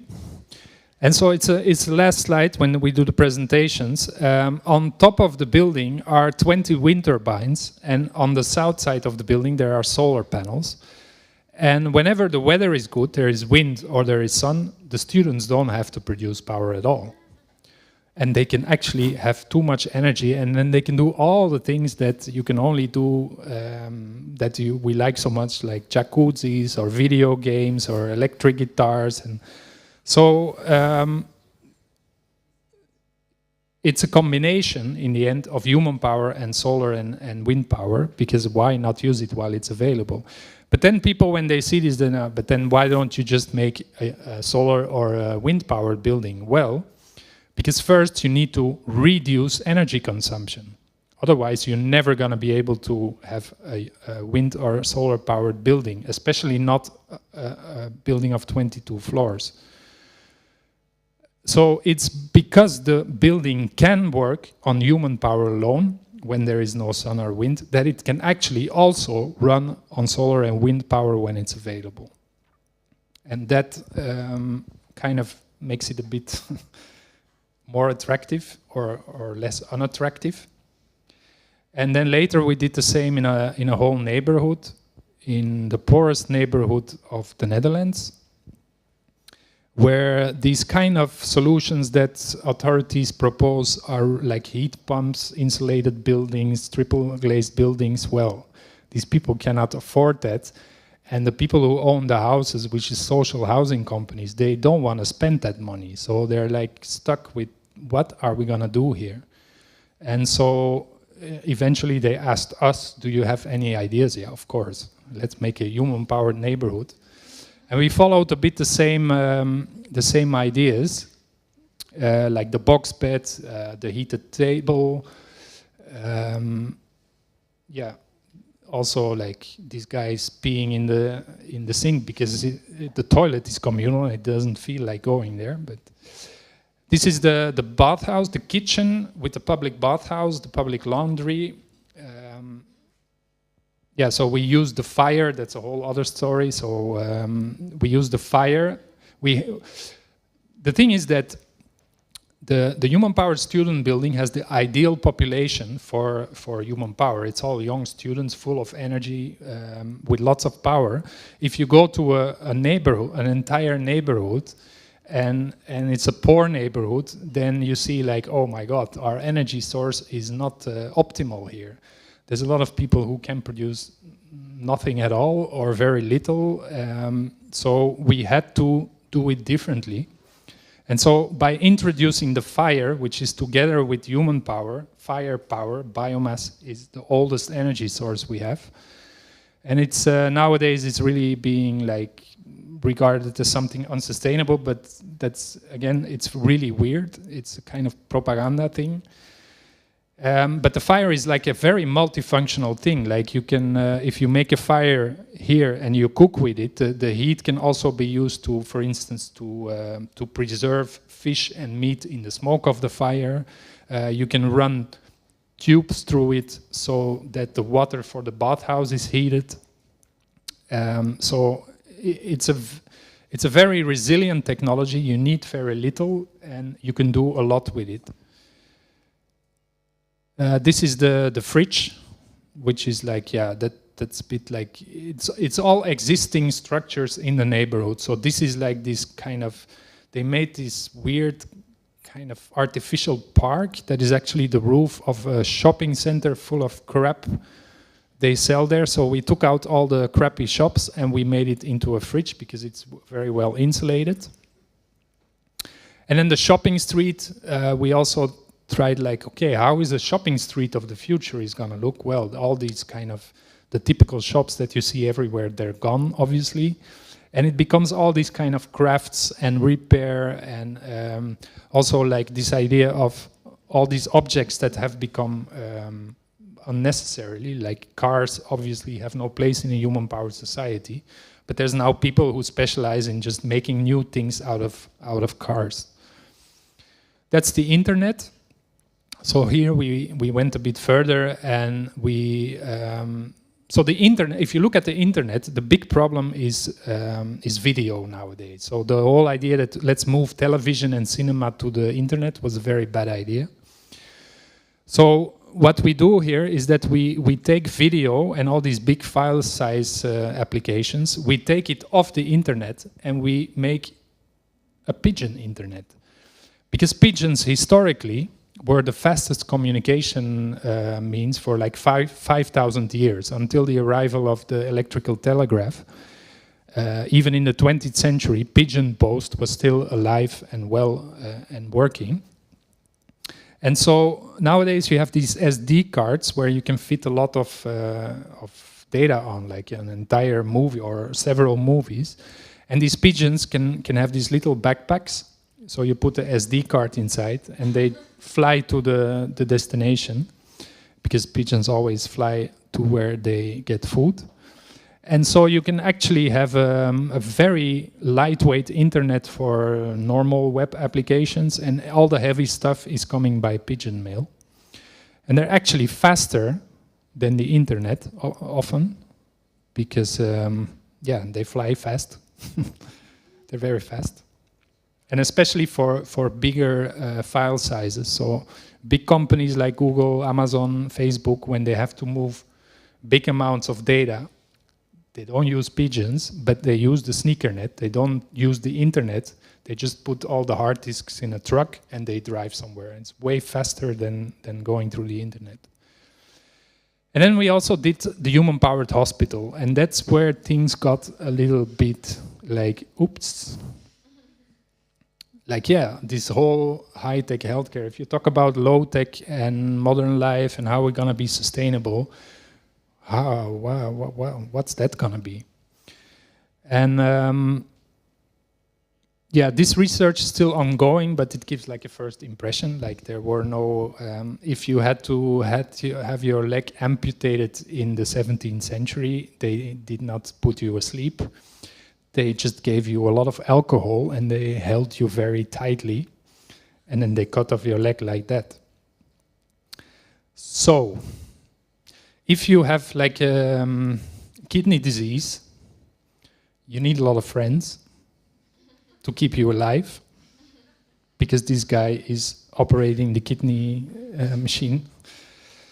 So things get a bit more tricky when you start looking at healthcare, but also many other things. So this project, which in beginning was all like very much funny and a lot of laughs, but then more and more it was like, what the hell are we doing here? Like old people. Okay, we solved that. We were like, old people are the security cameras. So they cannot produce energy anymore, but the whole cities are full of security cameras. So everywhere there's like old people on chairs just watching the street, and you don't need these security cameras anymore. They have a bell. they can go like, hey, something's going on here. So yeah, it creates uneasy questions like slavery. Who's gonna power all these things? Like, is it in the student building, for example? Is it the students themselves? Or is it gonna be some poor immigrant students that they import to then just enjoy the power that they produce? So if you see when slavery ended, yeah, it was when fossil fuels appeared. So it's around that time. So the question is, like, fossil fuels brought us a lot of comfort, convenience, but they brought us also other things that we care a lot about, like also like gender equality. In a human-powered society, you need a lot of humans. Does that mean that women have to produce 10 children again in their lifetime, or are we gonna import them? So is it like slavery of immigrants, or are we gonna enslave women again? So a lot of uneasy questions that I don't have an answer to, but it's certainly something to keep in mind. And then healthcare also, but I mean, I could talk half an hour more about healthcare, but because also that system, like any modern system, is extremely wasteful. There's a lot of things that cost a lot of energy and actually don't have any much use. But there is, of course, also a level of our tolerance of pain, of suffering, has diminished a lot. And yeah, these are not things that are easy to sell, like, yeah, let's have more pain, let's live shorter, and so on. Another topic that to my own surprise, I came to the end of the lecture. Yeah, here the same. So there's wind turbines and solar panels, so the whole neighborhood just goes into the jacuzzi when it's windy. But that's it. Another thing I just wanted to mention also, or maybe not, shouldn't do it, but one of the articles I did is about weapons, and that people got mad about that, so I made an article about the bow and arrow. Also because it's kind of the symbol of Low-Tech magazine, it's the logo. And the title was like, what if we replace guns and bullets by bows and arrows? And then people are like, no, we should not make war. Obviously we shouldn't, but we are. And so should we also, if you think about sustainability, shouldn't you also make the army sustainable and go back to the bows and arrows? And then people are like, you're crazy, this is crazy. Yeah, but are you sure this is crazy? Because imagine we go to a low-tech society, everything works low-tech, but we keep using laser-guided missiles and drones, and it doesn't work like that, because they use the same supply system. This, like the military technology is a huge driver of new technologies, new commercial products. So if you keep going with that high-tech warfare, you're gonna keep going with all the rest. So you cannot just split that from as if it's completely different world. So either we go low-tech the whole way, or we just stay high-tech and collapse. So yes, we should replace guns and bullets by bows and arrows. You have a great shooting ground here in Montjuic. But obviously these things, warfare, healthcare, if you apply the low-tech thinking, the sustainability thinking, which I think you should, because otherwise you're just pretending, then you really see what is it about sustainability, and what does it actually mean? Like, one thing that also, it stinks. Sustainability stinks, you know? The student in the room is heated by her other students, but I mean, it's not gonna smell good. The biogas installation, somebody has to steer it, and if not somebody has to steer it, then somebody has to dig out the metals to make the computers that steer it.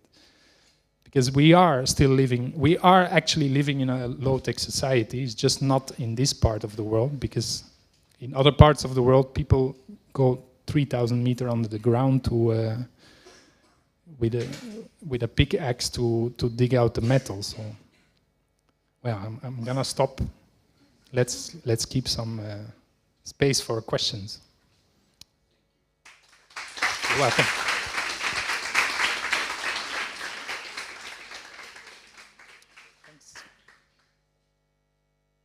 Any question for Kris?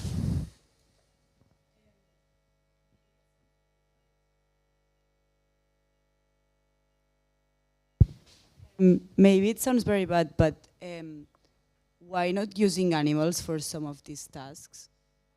Like, you know, it's sustainable and I don't know.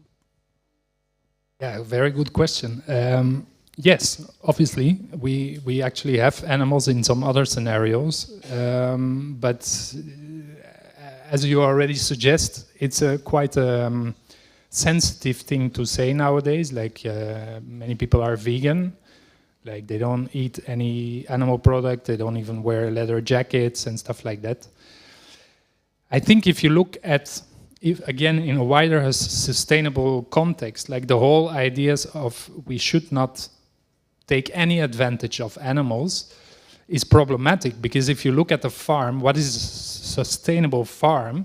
It's very hard to have a sustainable farm without animals, because the problem we have now is monoculture. So on one hand we are producing vegetables, on the other hand we are producing, in another farm we are producing animals. But historically it happened together, and they really kind of they kind of reinforce each other in the sense that you need animals to fertilize the land, your vegetables. If you don't have animals, where is your fertilizer coming from? And they also provided the draft power. So if you don't have the horses, then you're going to have a tractor, and you're going to need an energy source. So this whole idea is kind of not really, it's not holding, this idea of we're going to have a sustainable society means no animals. Well, you need animals to be sustainable. If you look at like clothes, you could argue that a fur coat, there's nothing more sustainable than a fur coat. But if you wear that on the street, you're gonna be insulted. And of course, the how to produce these furs is a big issue. But it's weird that we came that far, because it's a natural resource, it's renewable, it's often animals that have served other purposes. You could also go even further, like did we domesticate cows and pigs, or did they domesticate us? You could say the same with plants, you know. Who was actually the one who domesticated? Because if you look at cows and pigs, they are extremely successful species by making friends with animals, with humans. They would never have been so numerous without us. So it's a very kind of modern way of thinking that we can do without animals. And of course, again, there are problematic issues, and you should treat animals well, and that didn't always happen. And but it's a very good question. Like what you're saying is, I guess it makes no sense to buy a vegan leather jacket in Zara if it was produced by 11-year-old children in a made out of software. Yeah, made out of plastic that is a huge environmental disaster. Every time you wash it, it ends up in the sea. It's oil. So, but nowadays you can, then you're vegan, you wear a plastic coat, and then the fur coat is bad. That's, if it's secondhand, if a fur coat can last forever if you take care of it, which needs a lot of maintenance. I mean, not that I have one. I also live in Barcelona, but still, it's weird that it became such a symbol of unsustainability in a way, while it's exactly the opposite. For thousands of years, it was all clothes we had, and it's the warmest clothes that you can imagine. And of course, it led to disaster, like people were wearing tiger, and everything that people were wearing eventually got disappeared. So I'm not saying that humans before the 20th century were always smart. Like the mammoths were also disappeared, and we could have done that better. because they were very useful and very beautiful.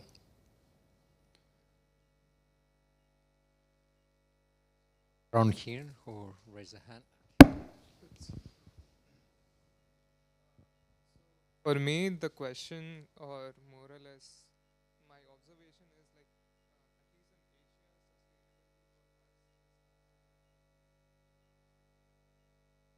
like coming from India, at least I come from a mixed background, so like part mining, part farming, so we understand the concept of sustainability.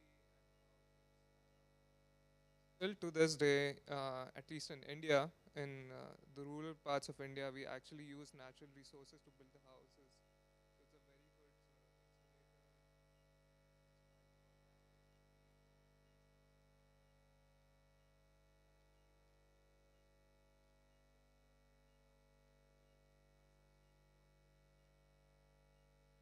efficient in terms of the overall process, which is that obviously we don't take too much time in taking our baths or freshening up in general, and a few other things that are there. And even in terms of upcycling as a process, one of the things we end up doing, or at least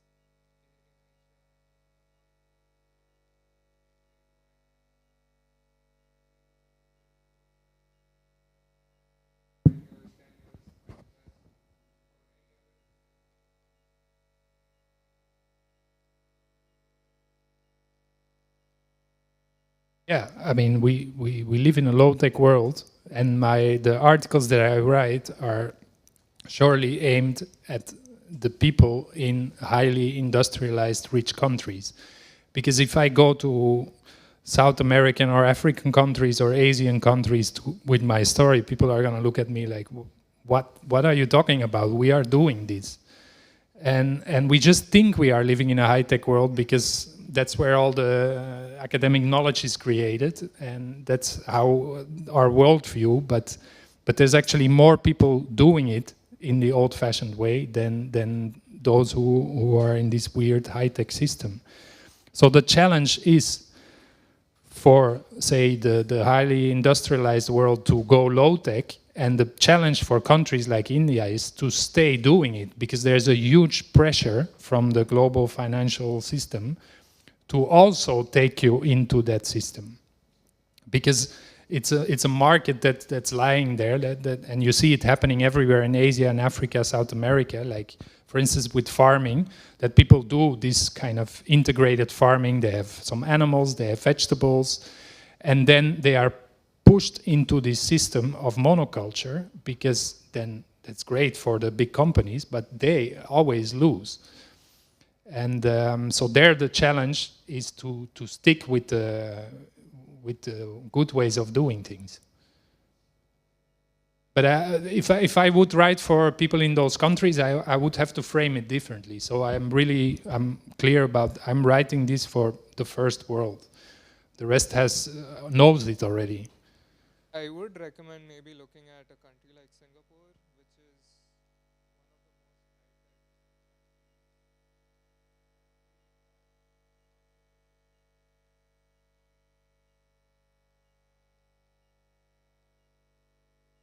That I don't believe. It cannot be. It cannot be. I mean, it has a huge footprint. It's just not in Singapore itself. Singapore in general, the way they utilize their energy, it has been proved, like there have been studies shown that it's completely net zero. Sorry, I don't believe that.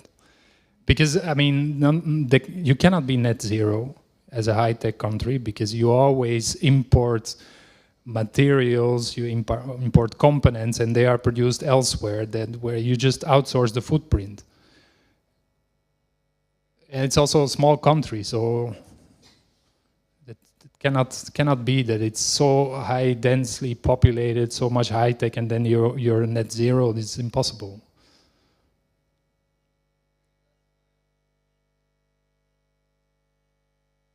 I will have a closer look at Singapore.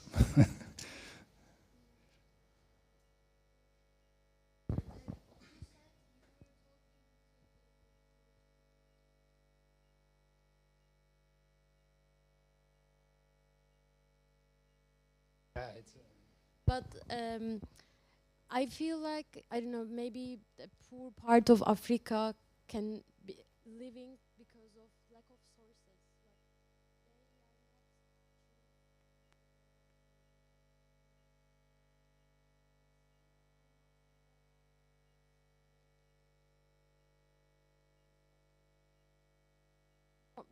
Most of the time it's about money. If, for example, in Turkey, we are living in an obviously technological world, like high tech in every room, but there is no standing point to live any other option. So, when you were in Istanbul, what kind of framing you would like to frame, for example, because you said you are talking with that perspective to here, but when, so how you could framing, because Well, I've never Not been sure. in Istanbul, unfortunately, But yeah, like imagine. but I do have an answer. It's like it's for say convenience that we're like talking about like the kind of polarized, you know, like the high tech industrial world and then the poor world where there's nothing. But it all kind of mixes in a way. Like even in rich countries like Spain or the Netherlands, there are people living very low tech. There's like thousands of homeless people on the street. They have nothing. And at the same time, even the poorest countries have pockets of people with lots of money that are living very high tech. And so not just every country is different and hard to categorize, but even different parts in a country it's hard to say, is this high tech, is this low tech? Also, what is low tech?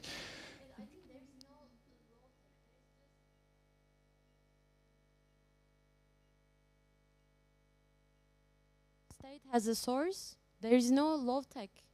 If you are a village, maybe you have low tech because of lack of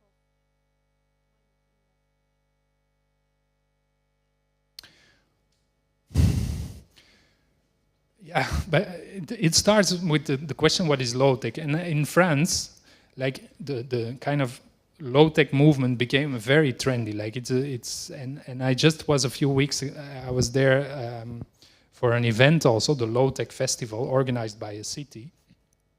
And they were constantly fighting over what does it actually, qu'est-ce sont les low tech? What is les low tech? And that's, for me, it was just a name of the website. Website needs a name, and it worked. I chose low tech because it's provocative, because high tech is considered good and low tech is considered bad. And so I put low tech magazine because it makes people like, what is this guy doing? He's going against God, like the church. It's like blasphemy, you know? So it's not, you cannot say if something is low tech or high tech. Like the very good example is the dumb phone. Like I don't have a smartphone, I have a dumb phone.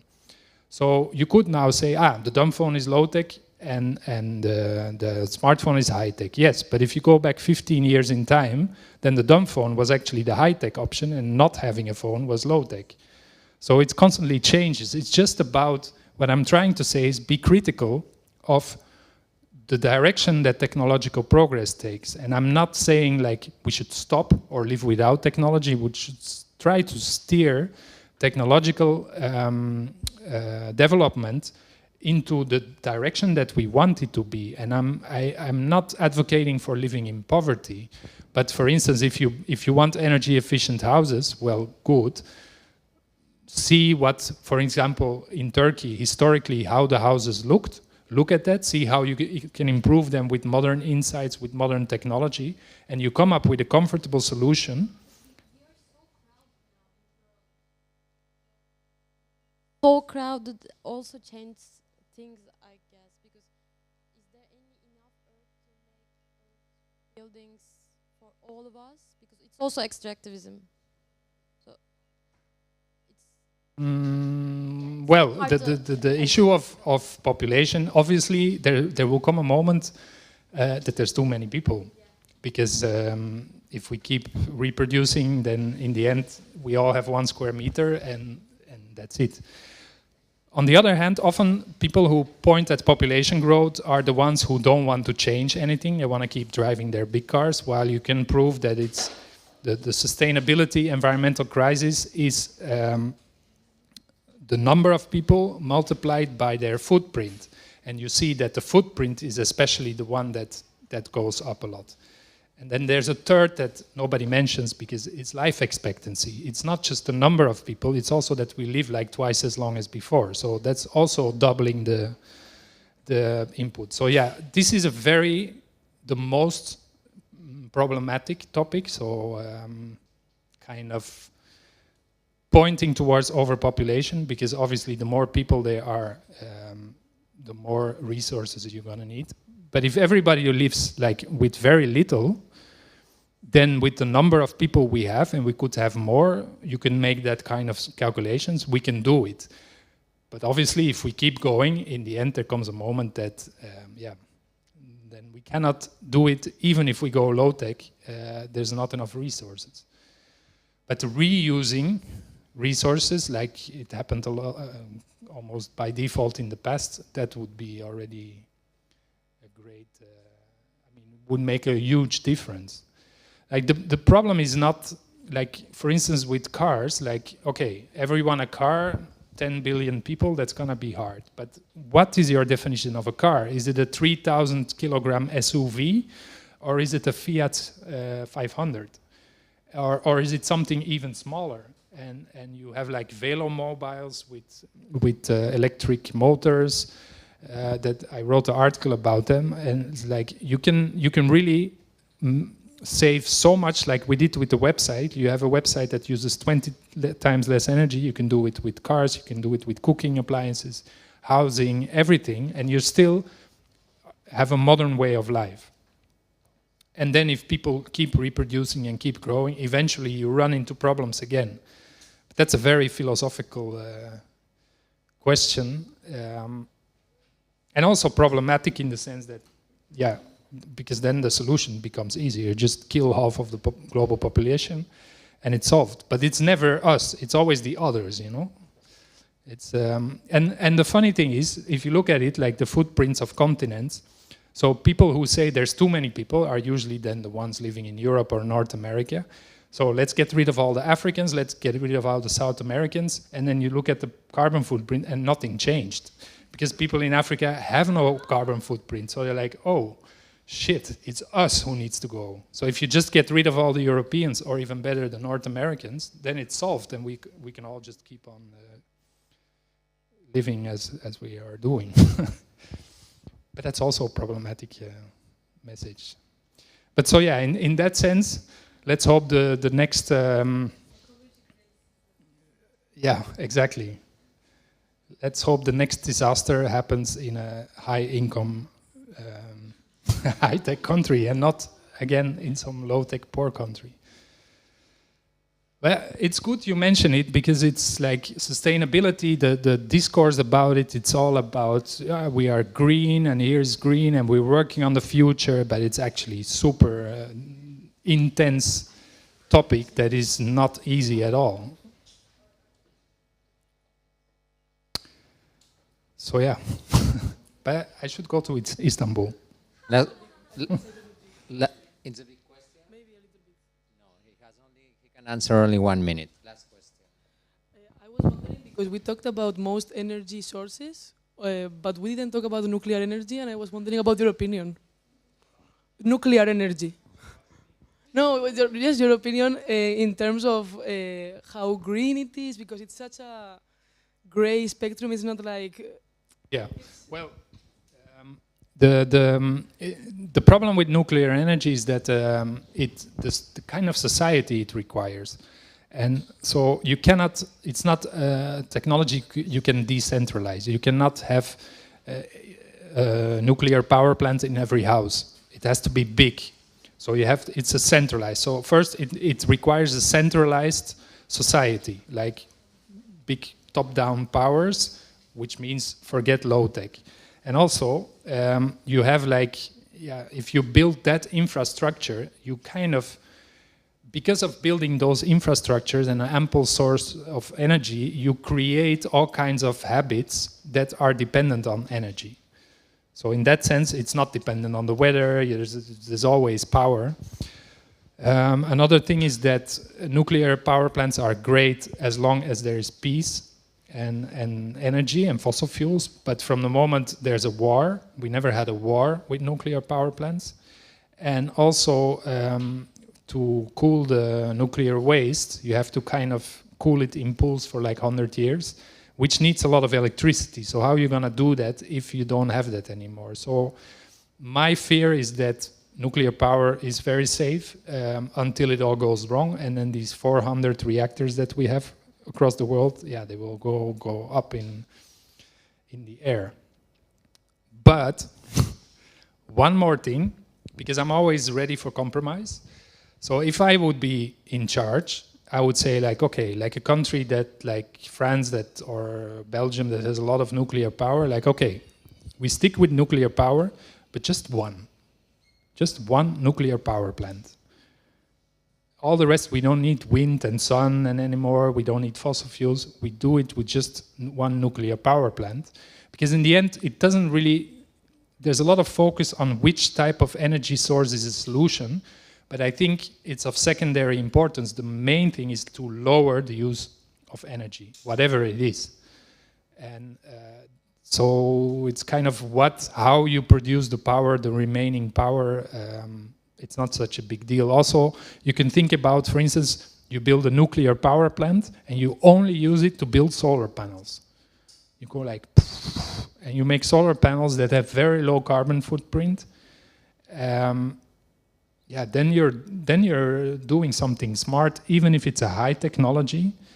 You're kind of using it in a much smarter way than we're doing it now. Like we're now producing solar panels in China with the most carbon-intensive power grid, and then we put them in the countries where there's the least sun, like Germany and the Netherlands.